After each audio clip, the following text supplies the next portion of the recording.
Subscribe कर दिंतु Odia miss YouTube channel को और पाखे थिबा घंटी चिन्ह को दबांतु नुआ नुआ मन लगी वीडियो सबुठु प्रथम देखिबा पई।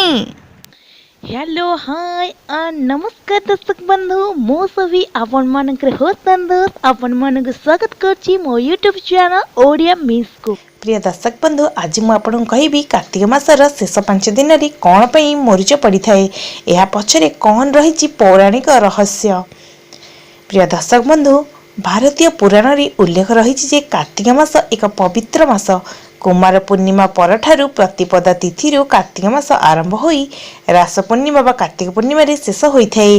कार्तिक मास सारा देव मंदिर इत्यादि रे दीपदान भगवान उद्देश्य रे करा जाइथाए। एहा द्वारा अकाल मृत्यु होई न थाए। शुक्ला दशमी तिथि ठारू श्रीकृष्णଙ୍କ शरत रास यात्रा आरंभ होइथाए। पूर्णिमा दिन रास उत्सव उद्यापन होइथाए।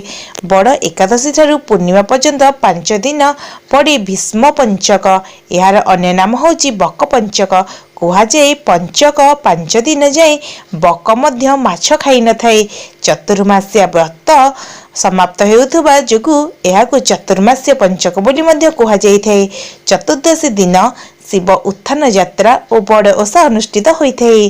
पूर्णिमा दिन प्रभातरु पुरलापल्ली रे नदी पोखरी रे डंगा भाषा उत्सव पालन करा जाए। शेष 5 दिन रे मुरुज पड़िबार एक पौराणिक रहस्य मध्य रही अछि। बृंदावती दानव राज जलकंदर अत्याचार रे 3 लोक हाहाकार होउथिले।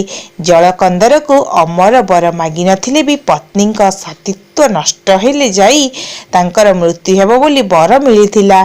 तेबे पत्नी महासती होइथिबारु निजको अमर भाबुथिला जलकंदर। शेषरे ताको मारिया पे श्रीकृष्ण निजे जलकंदर बेसरे आसी बृंदावती सतीत्व हरण करथिले। एही घटना रे बृंदावती सतीत्व उपरे प्रश्न हेबारु तांको पंचवनी रस बा अमृत रस रे पवित्र कर जाइतिला। एही पंचवनी शब्दरु पंचक शब्द जात होइछि। कार्तिक मासर शेष 5 दिन को पंचुक भावे पालन करुथिबा बेले बृंदावती सम्मुख रे मुरुज अंका जाई पूजा मध्य कर जाइथाए।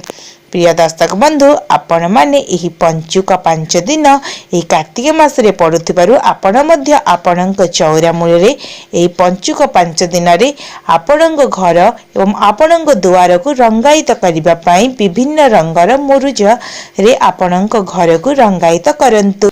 तो दर्शक बंधु जदि मो भिडियोटी आपनको भल लगी तेबे डेरी न करी यथाशीघ्र मो चैनल ओडिया मिस को सब्सक्राइब लाइक एवं शेयर करिया को भूलंतु नहीं।